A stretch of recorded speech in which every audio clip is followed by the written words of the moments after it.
Hello, my name is Olivier Roubieu. I'm going to be doing a tutorial today about primary colors, the primary colors of paint and how to mix them. I'm going to keep the tutorial really simple and it's going to be in two parts. It's going to be about the theory and the practical.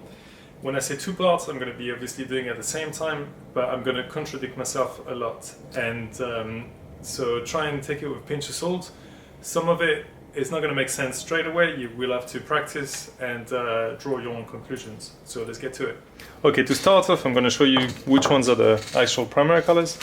So we got CMYK that you might have heard of. So C for cyan, M for magenta, yellow, Y for yellow, and K for black, and also white. So with these colors, you can mix anything you want. A quick tip: if you take a newspaper or if you take a newspaper or a bag of chips, crisps, whatever, you've got those colors in there. Sometimes in a newspaper in a seam, you've got that. That's the indication for the printer. So if you have a look at those colors, you will get the right ones. Because sometimes in the shop, well, the majority of paint that you can buy, they've got the wrong primary colors, so it's kind of confusing. This one is Daler & Rooney, which is the cheapest brand, or one of the cheapest. It's a good paint, and the colors are super accurate. The other one is the most expensive, or one of the most expensive, is called Golden, and the paint is really accurate as well. So if you grab either one, you should be alright. Okay, so when I said earlier that I was going to contradict myself, I'm going to talk about the theory, and then what you actually get as well. So these are the primary colors. So you've got magenta pink, process yellow, and cyan blue. So when you mix all these three colors together, you're supposed to get black, which I put there. But you never really do, because the colors are not accurate enough. You're not mixing them at 33%, and that's why you got some discrepancies. If you have a copy of Photoshop, and you try and mix the colors yourself, you'll see what you get. If you put 100% blue, pink, and yellow, it'll give you like a, well, this color, which is kind of like a really dark brown or slight khaki color, but not an accurate black. If you were to get the real accurate pigment and mix them at 33%, you would get black, however.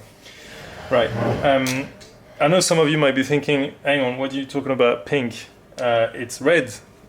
But red is not a primary color of paint, it's a primary color of light. So by mixing two primary colors together, you get what's called a secondary color. So by mixing pink and yellow, I get red. By mixing yellow and blue, I get green. And blue and pink, I get purple. And obviously, if you put more pink, it's going to go towards a pinky purple or a more bluish purple. On this side, it's going to be like a lawn green, lawn grass kind of green, and on this side, it's going to be more of an emerald color if you were to add a bit of white, and the same on this side. If you put more yellow, you're going to get orange, and if you go towards the pink, you're going to get red. So this is the theory. Try it yourself and see how you get on, and it's going to make a lot more sense. Okay. So now, to mix the colors. Whenever I mix the colors, I keep the black out of the equation as much as possible, especially if I'm mixing anything with yellow, because it tends to make the mix sort of a dirty green and all that. Sometimes it's the color that you want, which is great, but most of the time you don't, and it's kind of messing up the mix. So when you mix all three colors together, excuse me, you're gonna get a brown. But I know that I've had a heavy hand on the blue on this side, so it's gonna be like a dark green to start with. Okay, so by explaining this, a lot of the colors are gonna make sense. So if I've got a bit too much green out of these three, if I've got a bit too much green, that means that these ones are okay, but this one is lacking. So that means in order to turn it into that kind of brown, I've got to add a bit of pink. Okay, on purpose I put a bit too much pink, so now I'm getting into like a dark purple. So I've got too much purple, so So that means I've got to put a bit of yellow, which is the color that's lacking. Right, I think that should be about the right amount. Yeah, almost a bit green. Okay, I'm gonna add a bit of pink. Okay, so now I've got a neutral brown. So this is a dark brown, and it's pretty neutral. It's not really green, it's not really purple, and it's not really red. So that's the colors mix at 33%, or close enough. So that's what you get. Now, if I was to mix black with this, I would get a darker shade. It's already a dark color, so it'd be fine.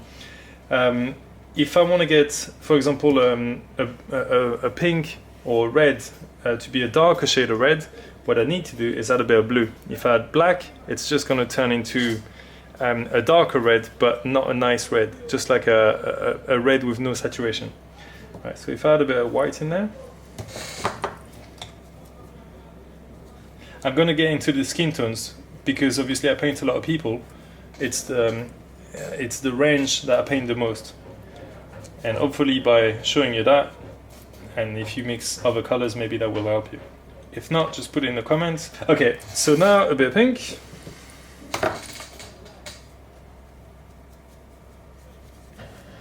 Okay, so you see now you're getting a color that would be for the lips, the corner of the lips, maybe a bit of yellow.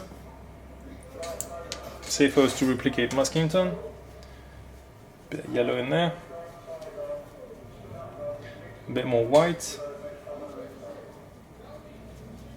and you see you get that's pretty close.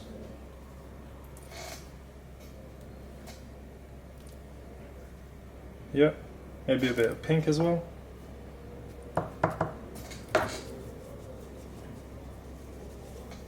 Maybe for my cheeks, that would be more the color. Obviously on my hand, there are loads of colors in there. So you get the point. And yeah, so if I was to add more white,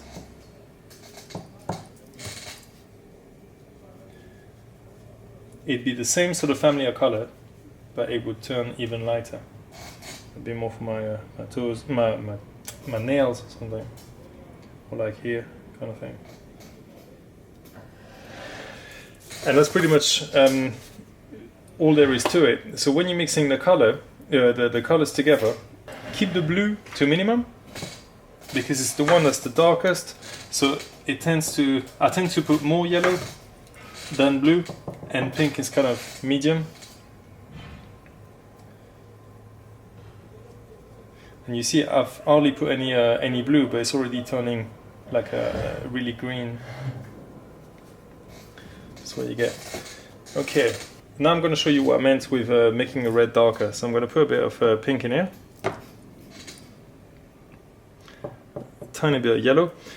This is these colors, the secondary colors, they are meant to be a mix of 50-50 of the primary colors. But that's where the practical side of it and the theory don't match, because of the quality of the paint and my heavy hand towards one color or the other. If I was to mix these two together, I wouldn't get red, I would get like an orange. But because I put more pink than yellow, I'm getting a red. So you really have to take some of it with a pinch of salt. You see now it's getting a bit towards the orange because I put a bit more yellow. So yeah. Okay, so now how do you make a red a bit darker? You would add a bit of blue.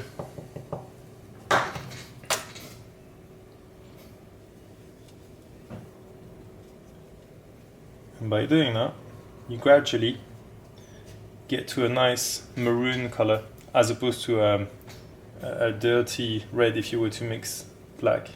So basically what you do is whenever you're mixing, you see starting from light and then you're getting a nice progression into like a brown, into like a maroon, but you can still see the saturation of the red, as opposed to this, it would kill the saturation and it would not look as nice. So that's about it. I'm sure I've forgotten many things about this, but I can pretty much talk about primary colors forever.